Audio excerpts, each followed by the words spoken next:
మగ్గాన్ని చూస్తున్నావు కదా.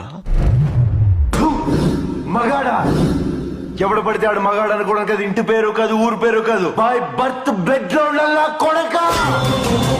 నేను ఒక్కడే వస్తున్నానని తెలిసి కూడా 100 మందిని కాపలా పెట్టుకున్న మీరు మగాళ్ళ. డబ్బు కాసుపడి, పదవి కాసుపడి నా అన్న వాళ్ళని వెన్నుపోటు పడి చంపావు. నువ్వు మగతనం గురించి మాట్లాడుతున్నావు. బాడీ గార్డ్స్ లేకుండా, గన్స్ లేకుండా ఎవరిని ఈక కూడా పీకలేరు. ఎలా చెప్పుకుంటారో మీరు మగాళ్ళనే? రేయ్! మీరు నిజంగా మగాళ్ళే అయితే మీకు 5 నిమిషాలు టైం ఇస్తున్నాను. గన్స్, కత్తులు లేకుండా నన్ను చేతులతో కొట్టి చంపేయండి. ఒక్కడొచ్చినా సరే, ఒకేసారి అందరూ కలిసి వచ్చినా సరే, నేను ఒక్క దెబ్బ కూడా తిరిగి కొట్టను. నన్ను చంపేయండి. మిస్ అయ్యిందా? 6వ నిమిషం నుంచి నేను కొట్టడం మొదలెడతా. ఒక్కొక్కడిని ఒకే దెబ్బకి చంపేస్తా. రెండో దెబ్బ ఉండదు. రే, నిన్ను నీ కొడుకుని మాత్రం కుక్కను కొట్టాడు